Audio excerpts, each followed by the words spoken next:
Welcome to this very exclusive auction. और ये है, ladies and gentlemen, भारत के संविधान की ओरिजिनल कॉपी। उन 1000 कॉपियों में से एक जिन्हें कॉन्स्टिट्यूएंट असेंबली मेंबर्स के लिए स्पेशली तैयार किया गया था। A very rare and truly a collector's item, which was meant for those जिन्होंने 3 साल रात दिन एक करके इस किताब को मुकम्मल किया था। पेश करते हैं ladies and gentleman, the constitution of India, Bharat का संविधान।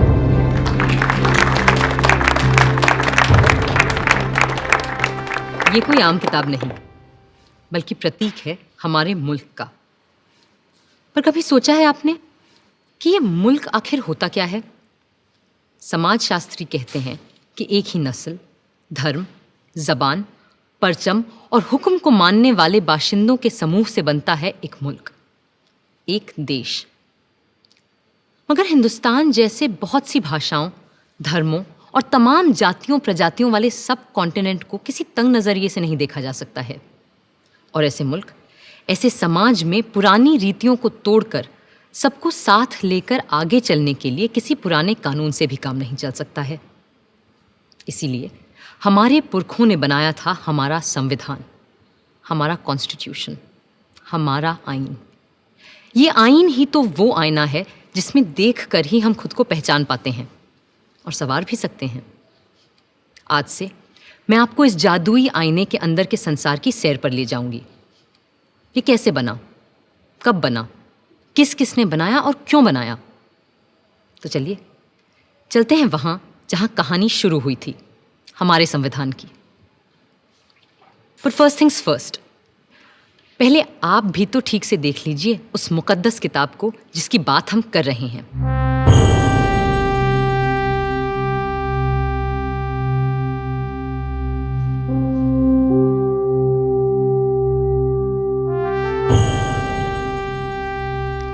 शांति निकेतन के प्रसिद्ध चित्रकार श्री नंदलाल बोस की रहनुमाई में कई कलाकारों ने भारत के इतिहास, पुराण और लोक कथाओं की छवियों से इस ग्रंथ को सजाया था। और प्रेम बिहारी नारायण रायजादा जैसे खुशखत कातिबों ने इसे अपने कलम से निखारा था।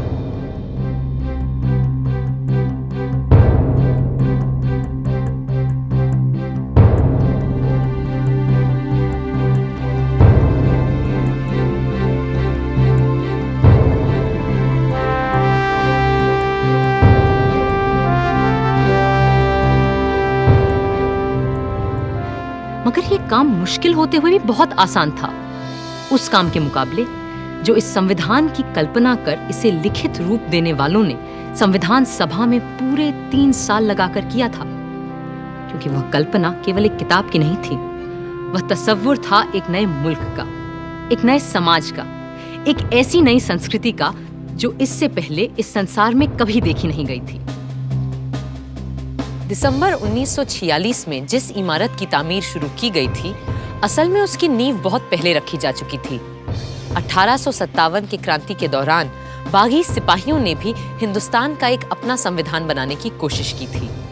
उनका विद्रोह तो जल्दी ही दबा दिया गया, मगर आजाद देश का एक अपना आईन बनाने का सपना न दबा था न हारा था।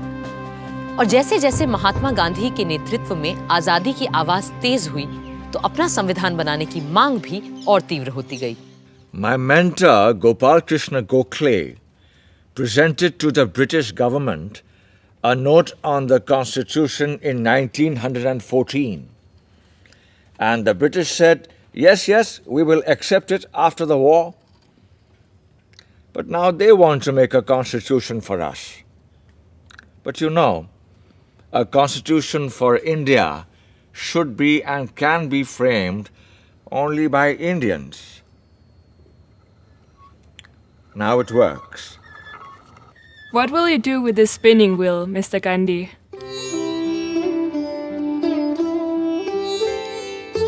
This is my secret weapon to drive the English rulers away so that we will have the power to make our own constitution.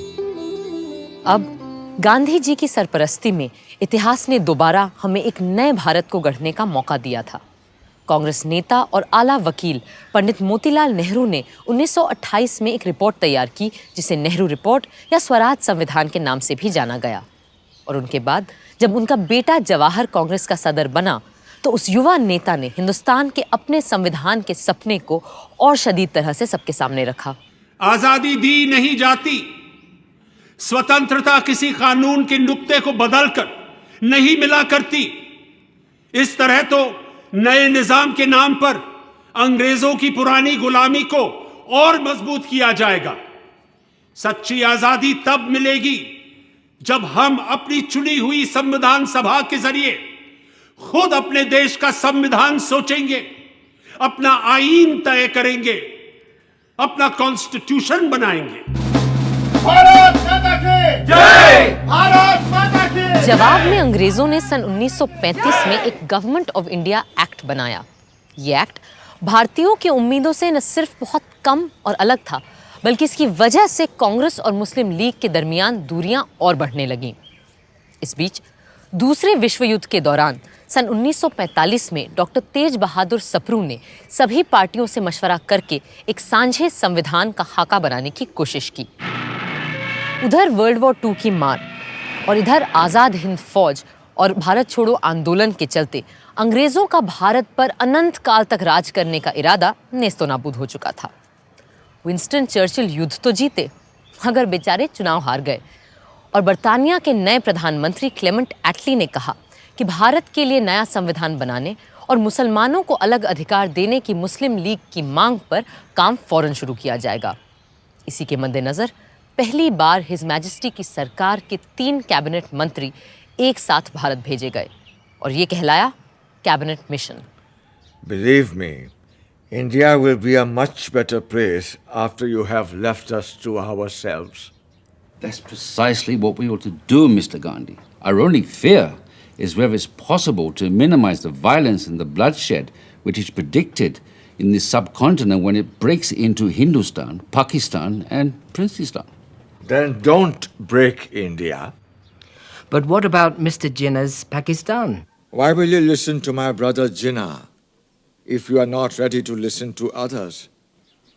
And why do you presume that Jinnah will not see sense when you meet him in Shimla? I do wish your hopes come true when we meet in Simla, but it is important that you're also present there. What will I do there?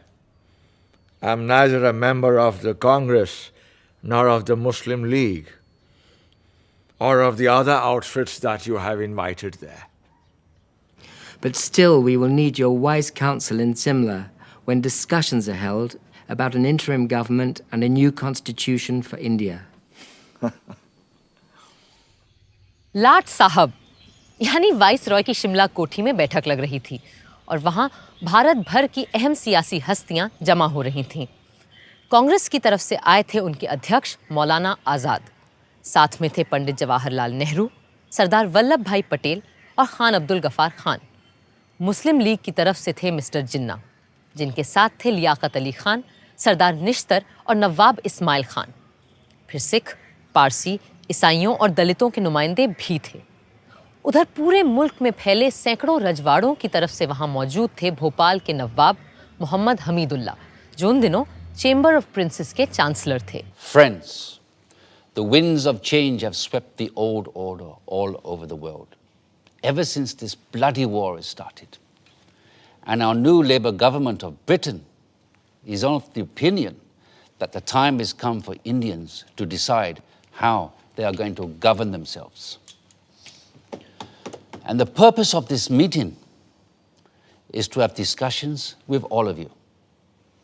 The representatives of British India and the Indian states is to secure a way of framing the constitution of a free India.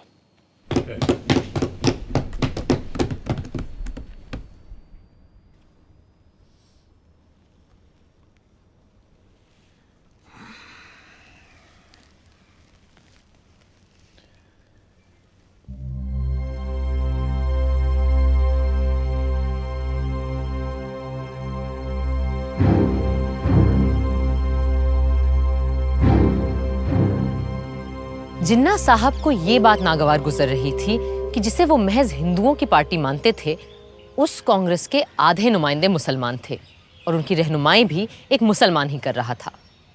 Shimla की ठंडी आबो हवा का ऐसे माहौल में गर्म हो जाना लाजमी था। मैं और मेरे साथी इस वक्त यहाँ पूरे हिंदुस्तान की आज़ादी की पेशकश लिए मौजूद हैं।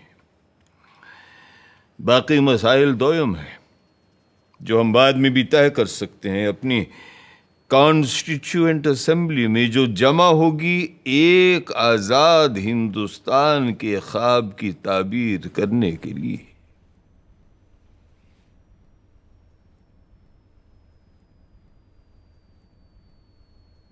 My colleagues and I stand here for the independence of the whole of India. Other matters are subsidiary to this and can be discussed and decided in the Constituent Assembly, which will make a blueprint for an India of our dreams. Dreams that may turn into nightmares for the Muslims of this country if we allow the Congress to have its way. That's why it's imperative that we Muslims of India have our own group of states that may decide its own constitution. What are the groupings you have in mind, Mr. Jinnah?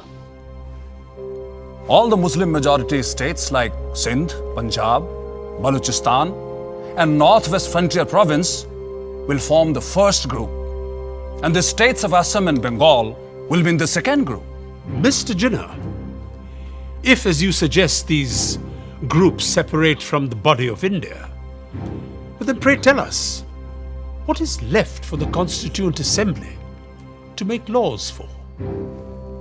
The rest of India in the center and the south? And what happens to the princely states? Well, they can have their own constituent assemblies. This is not acceptable to us. We are here to discuss the fate of a united India, not to break India into pieces. And if this is the purpose of this mission, I'm afraid we have no business being here. In that case, I'll be forced to adjourn the meeting. जिन्ना साहब चाहते थे कि हिंदुस्तान के पूर्व में असम और बंगाल और पश्चिम में 4 मुस्लिम बहुल सूबों के लिए एक अलग संविधान सभा बने और बाकी के भारत के लिए दूसरी संविधान सभा, और राजे रजवाड़े खुद अपने आप तय करें कि उन्हें किसी के साथ जाना है या खुद मुख्तार रहना है। जाहिर है कांग्रेस के नेताओं को ये अनेक संविधानों की सूरत बिल्कुल बर्दाश्त नहीं थी। कल कुछ लोगों ने ग्रुपिंग्स के लिए एक तजवीज़ पेश की थी जो हमारे मुल्क को मजहब व मिल्लत की बिना पर बांटने की एक पेशकश है। हम ऐसी किसी भी तरह की पेशकश के सख्त खिलाफ हैं। हिंदुस्तान एक मुल्क है, आप सुन रहे हैं लियाकत अली खान साहब,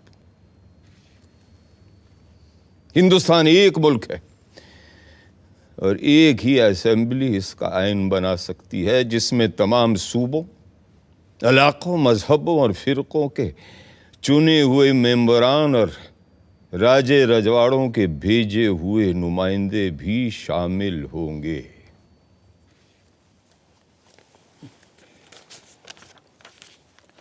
References were made yesterday to groups of provinces arranged on communal lines. We are totally against any machinery to run any such groupings. India is one nation and it needs its constitution to be made by one assembly, which has elected representatives of the states, region, religion, and the nominated representatives of all the princely states as well. This is what I call the tyranny of numbers. Everyone knows here that such an assembly will have a brute majority of caste Hindus and their party, the Congress. And in the game of numbers, minority Muslims will have no say left. That's why we need 2 assemblies, so that Muslims can frame their own laws. मगर मेरे भाई जिन्ना, क्या आज तक हमारे पास हिंदुओं के लिए अलग और मुसलमानों के लिए अलग आइन थे? नहीं थे ना? तो फिर यकबयक आज इन 2 कानूनों की जरूरत क्यों आन पड़ी? क्यों? I trust the British sense of fair play. But with the Hindus ruling India through their Congress, Muslims need a special constitutional protection. I have gone through the length and breadth of India And I know how vulnerable Muslims are feeling today. And as their sole representative here, it is my duty to... ये आपसे किसने कह दिया कि मुसलमानों के अकेले नुमाइंदे आप ही हैं? अरे भाई, मुसलमान तो हम भी हैं, क्यों मौलाना? Well, I do not need to establish my credentials here. Because the Muslims of this country know who stands here for their rights and who here is a paid quisling Muslim masquerading as their representative. I take strong objection to such a remark being made about my esteemed colleague.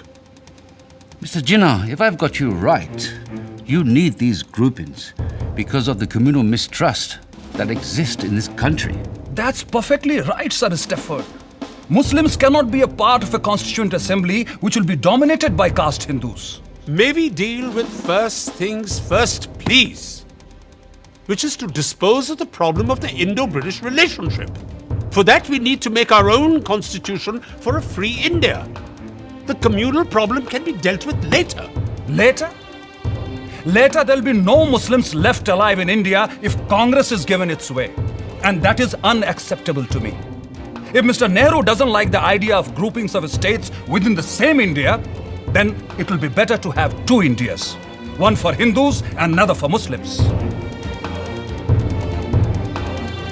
Hindustan and Pakistan. And a Princestan, the federation of the princely states. This is ridiculous. It clearly indicates the reality behind the groupings proposal Mr. Jinnah is making. I will not be a party to this balkanization of India. No! India is one and will remain one country. कड़वा सच ये था कि अंग्रेज हिंदुस्तान में अपनी घटती हुई फौजी ताकत से अच्छी तरह वाकिफ थे और वो चाहते ही नहीं थे कि सांप्रदायिक आग को फैलने से रोका जाए। पर हाँ, जाने से पहले सत्ता वो सौंपना चाहते थे एक ढीले से राष्ट्रसंघ के हाथ, जिसकी लगाम हो सके तो उनके ही हाथों में रहे। इन्हीं सब बातों को लेकर 16 मई 1946 को एक समझौते का मसौदा बनाया गया। United Dominion of India will be given independence as and when the appropriate time comes. In the meanwhile, two constituent assemblies will frame the constitution. One for the Muslim majority provinces, which will be grouped Balochistan, Sindh, Punjab, and Northwest Frontier Province as the first, and Bengal and Assam as the second group. The Hindu majority provinces in the central and southern India will form another group and make their own constitution. But the central government will be empowered to run foreign affairs, defense, and communications, while the residual powers and the responsibility will belong to the provinces coordinated by their group. How can you have two assemblies for one nation? Are you suggesting that there will be Hindu constitution and Muslim constitution? And which constitution will be applicable to the central government? But sir, Assam is not a Muslim majority province. Then why? Gentlemen, please, these are only recommendations which have yet to be accepted by the two main parties, that is the Indian National Congress and the Muslim League, whose working committees are going into details of this plan, and there is no need for us to add anything more at this moment. Thank you. But Nehru is adamant he won't agree to such a proposal. I'm ready to sit together with Jawaharlal, for whom I have great regard, to convince him of the value of these groupings, since he has no desire that the British stay back in India any longer. And if I'm right, then even British do not desire to stay back here any longer. Not just Nehru. The entire Congress Working Committee is dead against the concept of two constituent assemblies and two separate constitutions. In that case, they must agree to partition and for the creation of two nations. Because the only way I can agree to one union of India is if Congress agrees to two groups, as proposed by me.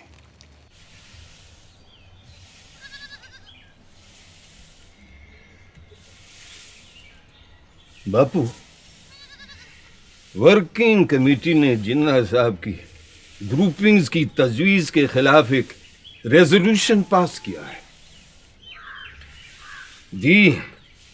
Congress Working Committee agree that the groupings will hinder the concept of a united India and rejects any such demands put by external pressures which will hinder the working of any body constituted to decide the future of an independent country. There should be a sovereign body for the purpose of drafting the Constitution, and it must be unhindered by any external authority. ये है हमारा दस्तावेज बाबू। हम अपने देश का बंटवारा कभी कबूल नहीं कर सकते। अंग्रेजों ने हमारे साथ चाहे कुछ भी किया हो, उनके कैबिनेट मिशन ने अपना काम पूरा कर लिया है और अब उन्हें जल्दी है कि वो हमारी छाती से उतरे और जाएं। अब ये हम पर है कि हम कैसे अपनी इस दुखी अभागी धरती को सुखी और भाग्यशील बनाएं। कुल मिलाकर कैबिनेट मिशन असफल हो चुका था, मगर वो खाली हाथ वापस भी नहीं जाना चाहते थे। सो दोबारा एक बार मिलने और बातचीत का सिलसिला शुरू हुआ और 1 महीने की मशक्कत के बाद 16 जून को एक और प्रस्ताव सामने आया।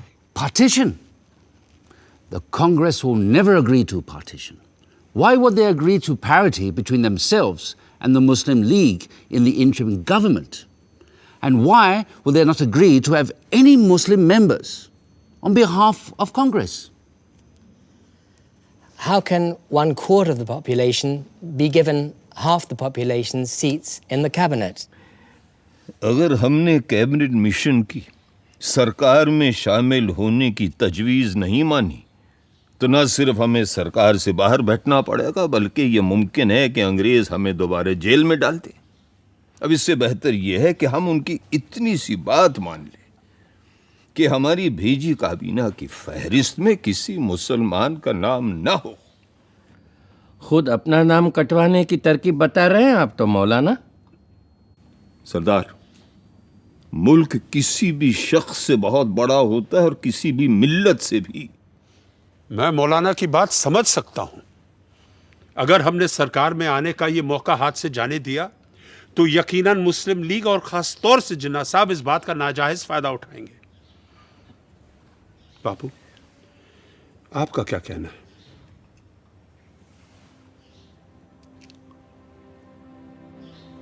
मैं किसी फायदे या नुकसान की बात नहीं जानता। मैं वही बोलूंगा जो मेरी आत्मा का कहना है, और मेरा मानना यह है कि जिन्ना साहब के डर से या सरकार में शामिल होने की जल्दबाजी में अगर हमने कांग्रेस की सूची से मुस्लिम भाइयों के नाम काट दिए तो हम में और उनमें अंतर क्या रह जाएगा?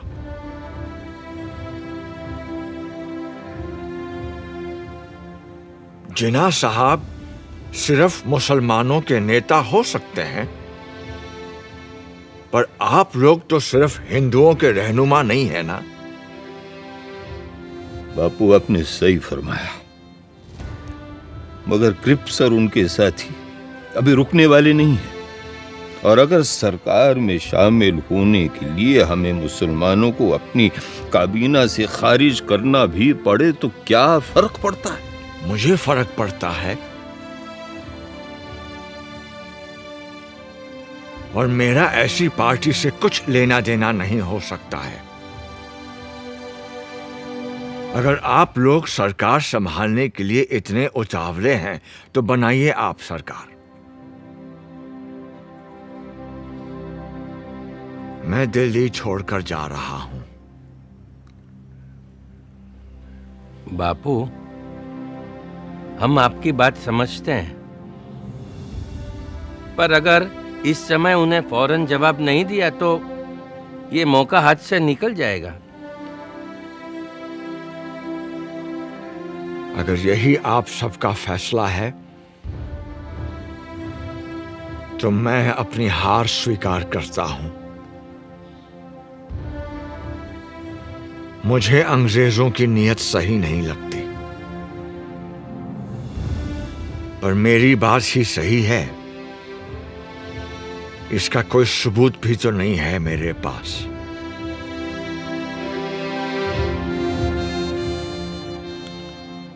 अगर आप सबकी आज्ञा हो तो मैं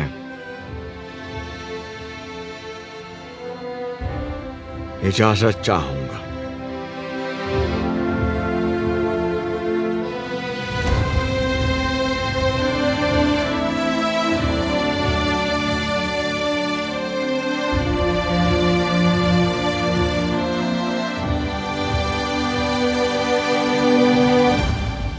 तो अब हम बापू को जाने दें।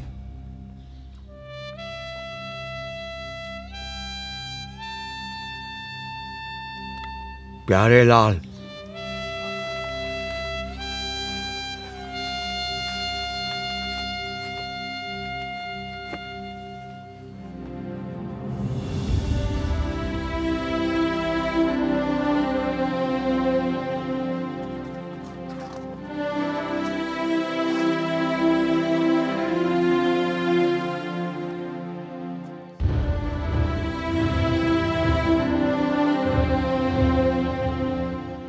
यूं नया संविधान बनाना तय हो गया, और ये भी कि जिन्ना साहब की तजवीज़ के खिलाफ सिर्फ एक संविधान सभा मुल्क का रूप स्वरूप तय करेगी। जाहिर है कोई इस व्यवस्था से पूरी तरह खुश नहीं था, मगर जिन्ना साहब पर तो जैसे गाज गिर गई थी, और वो अपने मुखालिफों को आसानी से बख्शते नहीं थे। We have been betrayed by Viceroy Webel. Viceroy Wavell ने हमारे साथ दगाबाजी की है। Cripps has debased his talents, and Pethick Lawrence has proved to be a treacherous man. Crisp ने अपने हुनर का गलत इस्तेमाल किया है। पथिक लॉरेंस ने हमारी पीठ में छुरा भोंका है। Breaking all the norms of decency, they have invited the Congress, which had earlier refused the offer to join the interim government without even consulting us. भलमनसियत के सारे पैमाने तोड़कर कांग्रेस को सरकार में शामिल कर लिया गया, जबकि कांग्रेस ने पहले साफ साफ इनकार कर दिया था। और ऊपर से तुर्रा ये कि ये सब बिना हमसे पूछे, बिना हमारी इजाजत लिए बगैर किया गया है। In such a situation, if I have to safeguard the interests of the Muslims of this subcontinent, then I'm left with no choice but to bid goodbye to constitutional methods. इस सूरत में अगर मुझे मुसलमानों की इज्जत, गैरत और हुकूक को बचाना है, तो मेरे पास कोई और सूरत ही नहीं रहती सिवाय इसके कि हम कॉन्स्टिट्यूशनल यानी आईनी तरीकों को ताक पे रख दें। The Hindu Congress has time and again employed the weapon of mass struggle to intimidate us, and the British have held their arms in authority to crush us. हिंदुओं की कांग्रेस हमेशा अवामी जद्दोजहद के नाम पर हिंदुओं के हुजूम से हमें डराती आई है, और अंग्रेज हुक्मरान अपनी बंदूकों, बेतों और बेनटों से हमें कुचलते आए हैं। Today, we too have forged a weapon and are in a position to use it. अब हमने भी अपना हथियार तैयार कर लिया है और हम इसका इस्तेमाल भी जानते हैं। I call upon all the Muslims of this country to take to direct action. आज मैं हिंदुस्तान के सारे मुसलमानों से डायरेक्ट एक्शन की अपील करता हूँ। From Friday the 16th of August, we will resort to direct action till we have achieved our cherished goal, our Pakistan. ऐ अल्लाह के नेक बंदो, आने वाले जुमे 16 अगस्त से हम सीधी आर पार की लड़ाई लड़ेंगे। डायरेक्ट एक्शन और हथियार तभी रखेंगे जब मंजिल मखसूस सामने दिखाई देगी, यानी हमारा प्यारा पाकिस्तान। पाकिस्तान पाकिस्तान पाकिस्तान। मगर कायदे आजम, क्या हमारा डायरेक्ट एक्शन नॉन वायलेंट होगा? I am not going to discuss ethics here. और आप सभी लोग जानते हैं कि मुझे गांधी की अहिंसा वहिंसा में कोई यकीन नहीं है। कायदे आजम मोहम्मद अली जिन्ना। बातचीत, सुलह सफाई, रूठने समझाने मनाने के 2 महीने यकबयक खत्म हो गए।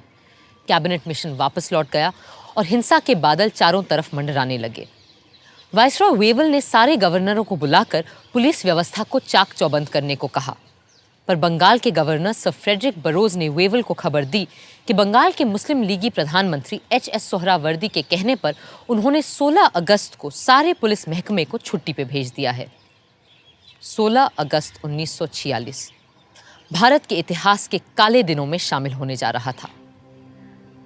जिन्ना साहब की पुकार पर 16 अगस्त की सुबह से ही हथियारबंद लोग कलकत्ता की सड़कों पर उतर आए और हत्याओं का सिलसिला शुरू हो गया। बदले में दूसरे संप्रदायों के लोग भी निकल आए और सड़कों पर 3 दिन तक सिर्फ हत्यारों का राज था। पुलिस छुट्टी मनाती रही, फौज अपने ड्रैगन टैंक लिए बैरकों में बैठी रही और सड़कों पर कत्लोगारत, खुरेजी और आगजनी होती रही। 3 दिन में 4000 से ज्यादा लोग मारे जा चुके थे। बंगाल में जो हुआ उसके बदले में पहले बिहार और फिर बाकी भारत में भी हिंसा का तांडव मचने लगा। बंबई शहर तक दंगों की चपेट में आ चुका था। पर पूर्वी बंगाल के नोआखली में जिस तरह हिंसा का चक्र शुरू हुआ उसने सबको दंग कर दिया। सब छोड़ छाड़ कर गांधी जी चल पड़े Noakhali.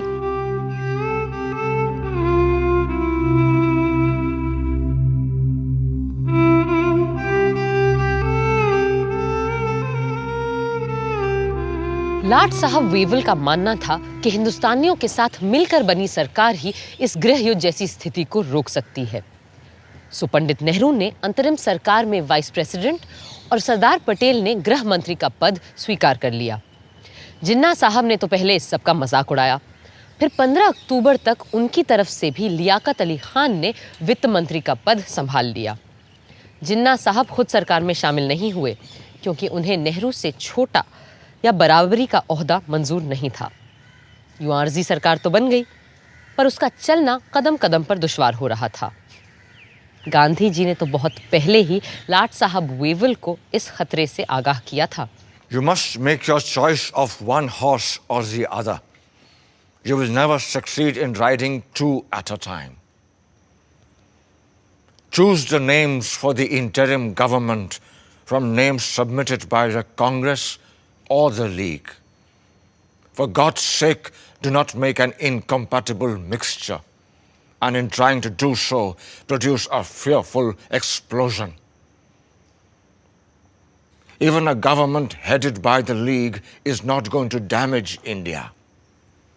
But I'm not ready to accept the division of Congress as Hindu and League as Muslim.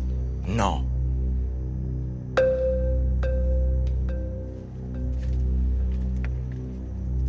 Wavell इतने हताश हो चुके थे कि उन्होंने अपने एक खत में सम्राट किंग जॉर्ज को लिखा, The situation reminds me of a childhood puzzle in which I had to manipulate marbles into their pens. Just as the last one seemed to get into place, the others invariably ran out. I am trying to postpone convening the Constituent Assembly as much as possible, and maybe have one more round of talks with Mr. Jinnah and Nehru. Perhaps in London, a city both of them have lived in and love. दिसंबर 1946 के London के बर्फीले माहौल से ज्यादा सर्द अगर कोई चीज थी तो वो था मिस्टर जिन्ना और पंडित नेहरू के बीच का रिश्ता। कई मुलाकातों के बाद भी जब कोई बात न बनी तो आखिर नेहरू जी ने अंग्रेजों को उनके घर में घुसकर अंतिम चेतावनी दे डाली। There is a great urge amongst the populace of India for political progress and for making a constitution. Mr. Jinnah's Muslim League is but a fly on the weighing scale compared to the vast force in India. And if the British authorities do not call for the Indian Constituent Assembly immediately, we will have to resort to another mass action against His Majesty's government. Thank you, gentlemen.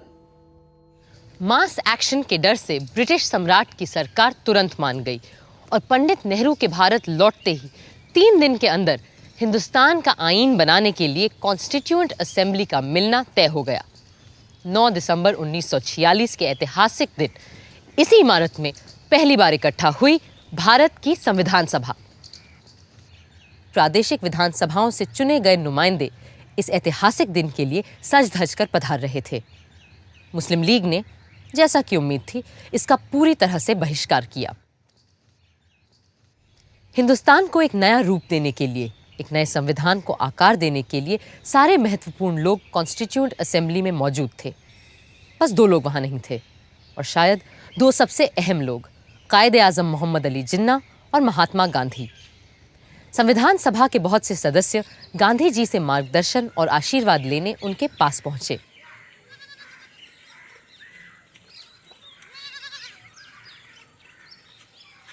आइए आइए जगजीवन बाबू, मुझे पता है हम चाहे दुनिया का सबसे सुंदर संविधान क्यों न बना लें, पर वो भी बेकार साबित होगा अगर उसे अमल में लाने वाले लोग ना हुए।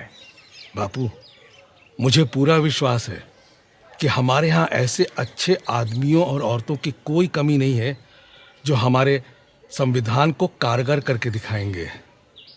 इसीलिए हम सब आपका आशीर्वाद लेने आए। बापू के आशीर्वाद हमेशा तुम्हारे साथ है, पर आज मैं तुम्हें एक तावीज़, एक टोटका दूंगा जो शायद तुम्हें सही संविधान बनाने में मदद करे। आप और तावीज़? बापू, मुझे लगता था आप तंत्र मंत्र यंत्र में विश्वास नहीं रखते। पर इस मंत्र पे पक्का विश्वास है मेरा। जब कभी अपने आप को शंका में घिरा पाओ तो इस परीक्षा को अपनाना। सबसे दीनहीन, गरीब, कमजोर इंसान जिसे तुमने देखा हो, उसका चेहरा याद करना और स्वयं से पूछना, जो मैं करने जा रहा हूं, क्या इससे उसका भला होगा? इस कदम से क्या उसे कुछ मिलेगा या नहीं? इससे क्या वो अपने भाग्य और जीवन को सुधार पाएगा या नहीं? या यूं कहो, ऐसे करोड़ों को स्वराज मिलेगा या नहीं जो तन और मन की भूख से तड़प रहे हैं, जिनके पेट भी खाली है और हृदय भी। फिर देखना, तुम्हारी सारी शंकाएं छूमंतर हो जाएंगी।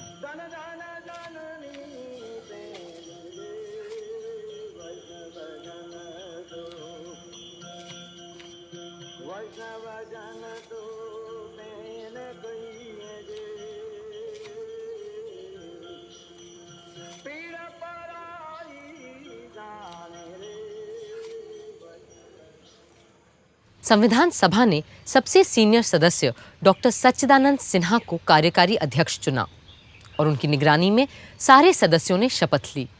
फिर सभा के परमानेंट प्रेसिडेंट के रूप में चुना गया डॉक्टर राजेंद्र प्रसाद को।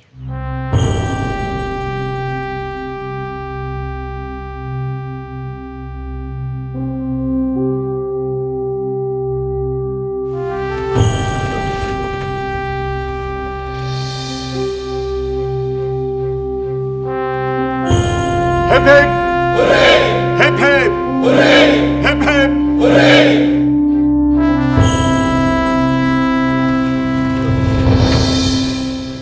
बहनों और भाइयों, अगर आप मुझे माफ करें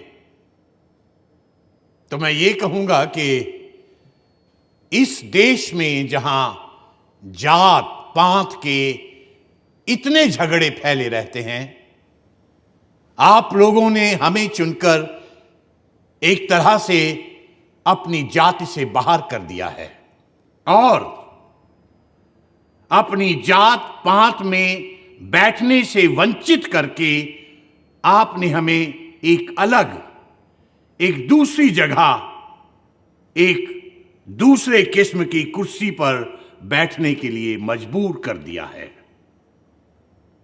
और सिर्फ इतना ही नहीं, बल्कि शायद आप में से हर एक आदमी यह भी उम्मीद रखता है कि इस सभा के कार्यों में मैं कोई ऐसा कार्य न कर बैठूं जिससे कि ये बात जाहिर हो कि मैं किसी खास दल या किसी खास फिरके का आदमी हूं।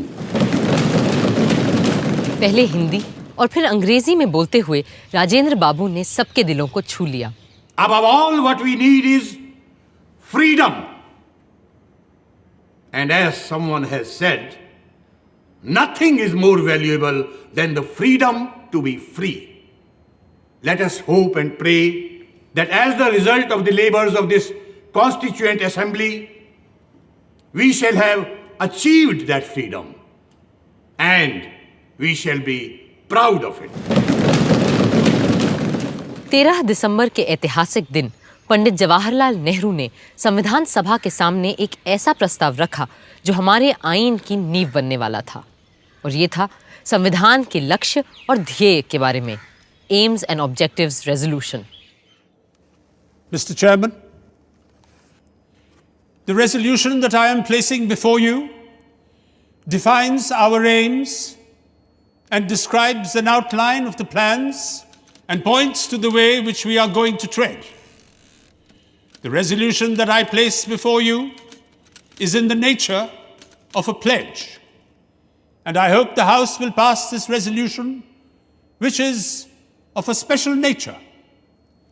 I beg to move, 1, this Constituent Assembly declares its firm and solemn resolve to proclaim India as an independent, sovereign republic. Bharat की अक्षुण्णता, अखंडता और स्वायत्तता से लेकर नए भारत में सबकी समानता और एकता तक की बात अपने प्रस्ताव में रखी थी पंडित नेहरू ने। 2, wherein shall be guaranteed and secured to all the people of India justice, social, economic, and political, equality of status, opportunity, and before the law, freedom of thought, expression, belief, faith, worship, vocation, association, and action. एक एक करके 8 नुक्ते सामने रखे थे उन्होंने, और हमारे संविधान का पूरा नक्शा कुछ ही शब्दों में खींच दिया था। मगर उन्हें भी आज संविधान सभा में कुछ लोगों की कमी बहुत खल रही थी। आज इस असेंबली में हमें बहुत से लोगों की कमी खल रही है। हमें अच्छा लगता अगर और भी सभी इलाकों, सूबों और राज्यों के नुमाइंदे हमारे बीच होते। एक और शख्स आज यहां मौजूद नहीं है, मगर वो हम सब के दिलो दिमाग से दूर नहीं है। हमारे महान नेता, हमारे राष्ट्रपिता महात्मा गांधी जी, जिनकी लगन और मेहनत के बदौलत ही आज ये असेंबली मुमकिन हो पाई है। बापू यहां मौजूद नहीं है क्योंकि अपने आदर्शों को पूरा करने के लिए वो हिंदुस्तान के किसी कोने में चुपचाप काम करने में जुटे होंगे। पर मुझे इस बात का जरा भी शक नहीं कि उनकी रूह हमारे बीच यहां मौजूद है और हमें अपना आशीर्वाद दे रही है।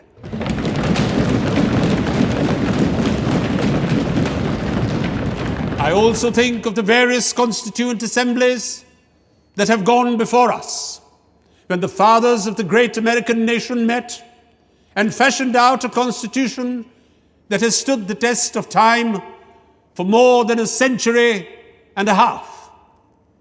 My mind goes back to that Constituent Assembly which met in the lovely city of Paris, and how the king and other authorities came in its way, and it still continued. Even the room for that meeting was denied, and the Constituent Assembly betook themselves to an open tennis court and did not disperse till they had finished the task they had undertaken. We too, whether we meet in this chamber or in the fields or the marketplace, will go on meeting and continue our work till we have finished it. 13 दिसंबर को AIIMS and objectives resolution के साथ पंडित नेहरू ने हमारे संविधान की नींव रखी थी, और 14 दिसंबर को जिन्ना साहब ने संविधान सभा की पूरी बुनियाद पर ही सवालिया निशान लगा दिया। Is complete independence the goal of the Muslim League? What do you think we are fighting for? Our goal is complete independence, certainly. The complete independence of Pakistan. But Mr. Jinnah, if the Congress accepts the proposals laid down by the British government, would the Muslim League be then ready to take part in Constituent Assembly? It's all very well to talk in this loose way about Constituent Assembly. The reality is that the Congress with 292 supporters, there might be a few less, has a brute majority, where the Muslim number is only 79. Is that what people understand when they talk of democracy? The truth is that between the Hindus and Muslims in India, there is no such thing as democracy. Does that mean that the Muslim minority wants a veto on the progress of the majority? What majority do you mean? If you mean the Hindus, then we wish them Godspeed. Go ahead and establish your Hindustan. Frame your constitution for the Hindus, but then leave us alone, and we shall frame a constitution for Pakistan. ये तो बस आगाज था। आगे और तमाम अड़चनें आनी बाकी थीं। अब देखना है इन चुनौतियों का सामना कैसे किया हमारा संविधान बनाने वालों ने।